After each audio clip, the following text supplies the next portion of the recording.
welcome to the Soul Space. Today we've got Rafael Anton Irisarri. Thanks so much for coming on. Thank you for inviting me. Yeah, no problem. So you're over from upstate New York at the moment, right, for your upcoming show? Upstate-ish. I'm outside the city. It's not that far away from the city. It's more like rural, so. You were telling me before you live kind of in like a house just in the woods. Is it kind of like isolated or is there much around? Oh, absolutely, yeah. Yeah, it's very quiet. I don't really have any neighbors, so I can make as much noise as I like to. Not that I do, but I could if I wanted to, because there's really nothing there, that sort of thing. If you're starting a project or anything, like where does it tend to start? Are you sort of going with like daily inspiration, or are you going with more like long-term like inspiration? Are you drawing from like the past more? It's a mixed bag, I would say. But it's probably I'm releasing with Guard. We did a collaboration together, and we were playing this event in Spain and did like an encore cooperation at the end of it, sat and played for like 20 minutes together, and we built that piece. And that was mostly in the moment. There's no drawings from the past or from the future. That's just that moment. And it really resonated with the audience. Like, they all really enjoyed it. And we thought, oh, we should try to release it. And then, well, it's only one piece, and we should make another one.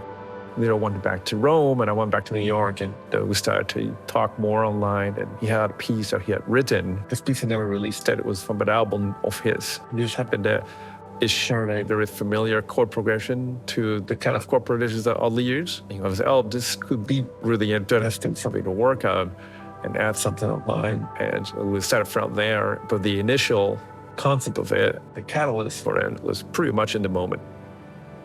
And then I have other works that I'm doing that are tapping more into past experiences of mine, whether it's a childhood or teenage years or something like that.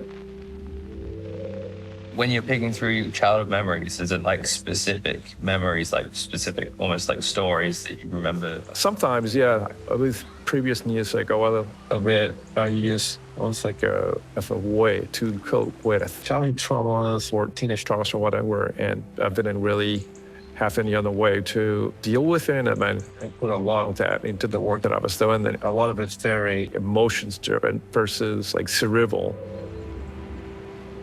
and more of like memories, experience, how we view things, and how those experiences and memories get transformed by the passage of time.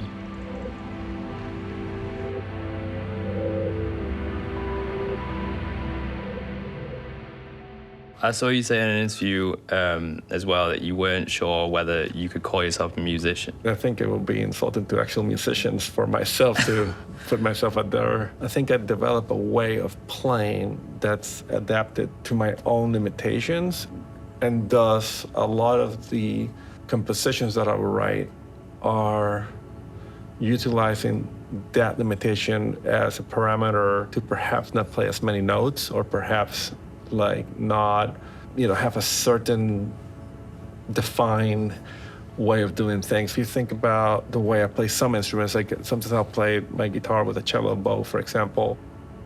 At the time, I wanted to write something for a cello, and I couldn't find a cellist to play.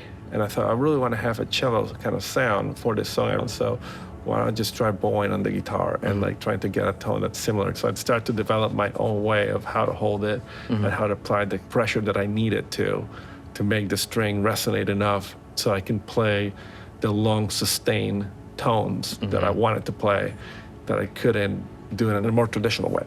But that limitation essentially guided the entire process of how I ended up playing with a bow. Because I'm doing these things myself and kind of trying to experiment with them and figuring it out on my own, then you ended up creating things that necessarily are not what you intend to create, but that they have a unique sound to them. The key to it, when you see a performance and you see a musician that's playing slow music or really sustained tones and whatnot, you may think, oh, anyone can do that. Like I can totally do that. But it's not so much about the note that you're playing, but the nuance of the note that you're playing, how you're sustaining, how's the tuning, how's all these different like oscillations in the tone, and what you're expressing with it. And I think to me, this is infinitely challenging as well and valid. And, it has a very defined parameters.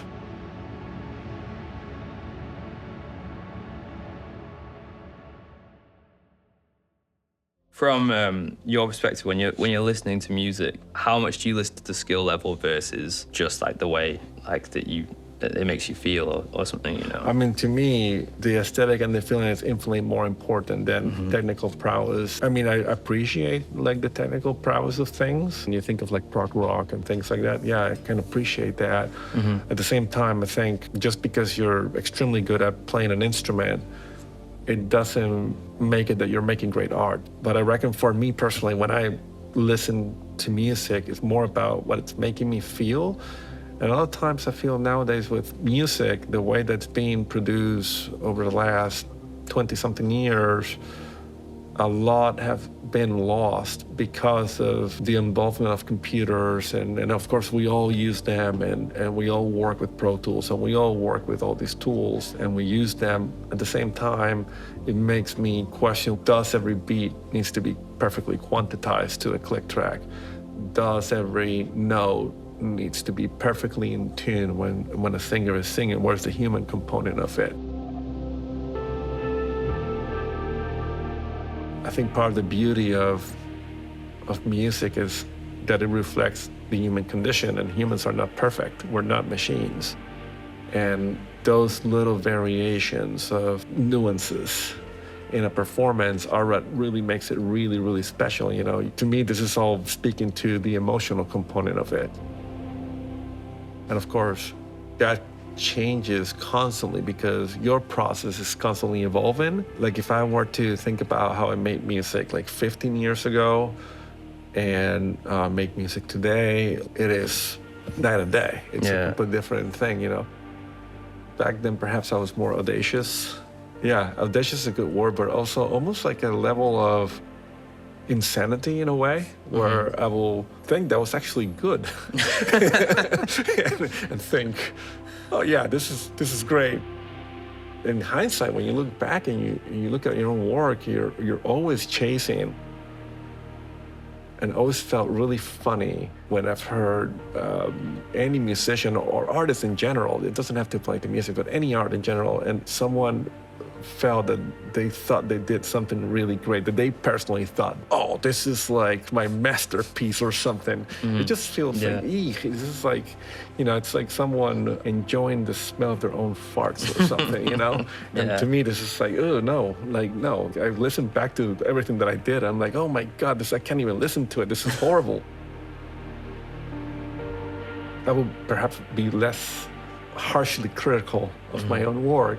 My working methods, perhaps in a way, also were quite liberating because I would work more freely. Like I remember when I was making the first Side Below record, for example, like I would have never done something like that today.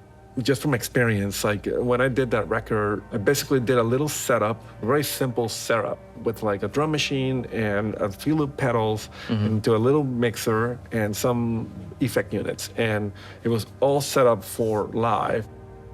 So I never had the foresight to say, oh, perhaps I should record every channel independently so I can mix it later. Going back to the way that I play, I'm not very good at perhaps performing a lot of notes and playing in a very technical way, like, like a great like Van Halen or something like that, like, really great musician. I just play in my own way. I did spend countless hours just working with loopers and figuring out how to play to it. If you screw up the loop, if you play the wrong note, you damage your entire thing. Like you hear it every time. Yes, exactly, and it's like an eyesore, right? Like once you play the wrong note, there's no going back. It's not fixable. It's already in there. So if you're recording that on a live setting, you have to be very precise and you have to be very strategic.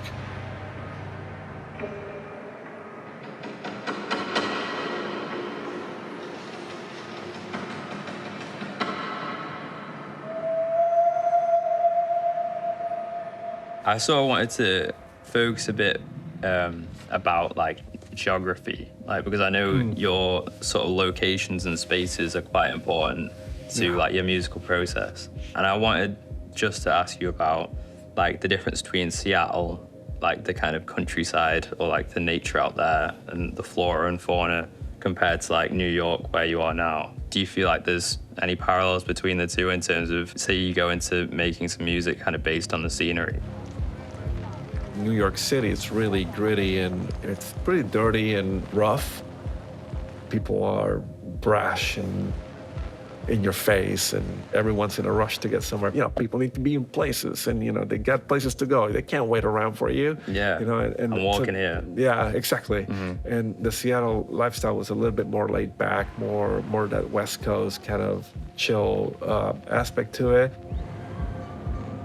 Scenery-wise, yeah, it's different. You get more of the change of seasons in New York, especially where I live. It's all exploding in colors, and it's really beautiful. In such an environment as this, you might suppose that animals and plants could have no place. But not so. Many human beings, it seems, don't wish to live totally out of contact with other living species. And that really influences the way that you're working. It changes your relationship with time and how you feel that time moves.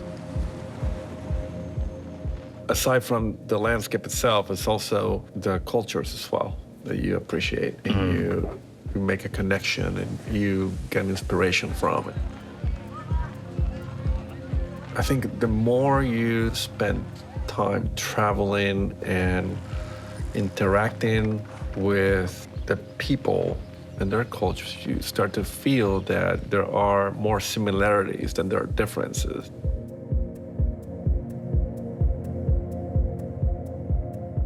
The more insular you become, the more sort of afraid you become of the other.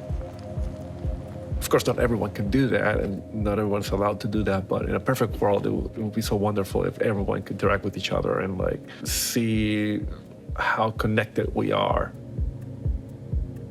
A lot of times I'll be writing when I'm traveling, and I'll be, you know, just writing things and kind of drawing and thinking a lot of time. I will look like I'm staring at the back of an empty screen and be like, oh, what is that freak doing? Like just staring blankly at the back of a seat. He looks like a total freak. Is he gonna kill us? What's going on here?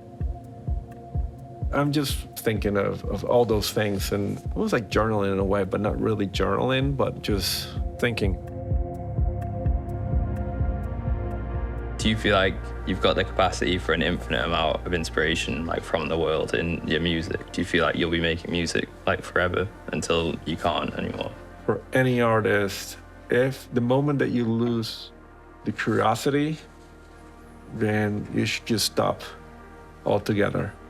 And I think that applies to not just art, but just everything in general. Like if you're not curious about the world that surrounds you and you don't find that's interesting, I wonder how that works, or I wonder why they're doing it this way, and what's the thinking behind it. Yeah. You might as well just quit. Yeah. You know? Yeah. Because then what's the point of living if you're not curious about the world that surrounds you? You think if you become a master of a craft, do you not think like if you're the absolute master, you can still like play master around of the with craft? I mean, who do you think you're talking to here? A master Sorry, yes. at anything? What the hell? What is that? Like, no, you're constantly learning. You're constantly changing your approach. You're constantly reinventing yourself. You're constantly, I mean, at least if you want to keep things interesting, you know. Yeah, if you think like, oh, I know it all, I've accomplished this and this and that, then I don't know, like, I don't feel that your work is going to be that interesting. A day that I don't learn something new and I don't learn something new from someone, then it's just a day wasted, really.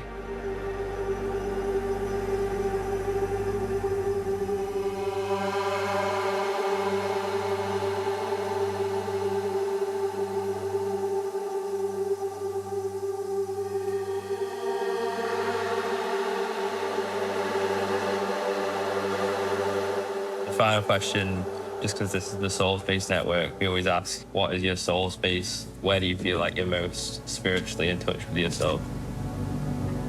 At 6 a.m. in the morning, when the world is completely silent and everything sounds really crisp. That first feeling when you wake up in the morning and your ears are really fresh and every little sound is very crisp and the world's very, very quiet.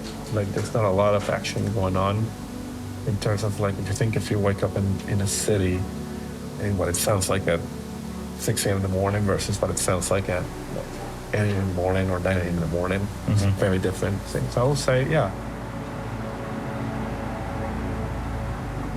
the first waking minutes of the day, that would be my choice, I would say. And there's that silence, absolute silence. Yeah. It's really wonderful. Lovely. Thank you very much, Raf. I appreciate you Thank coming you so on. much for inviting me.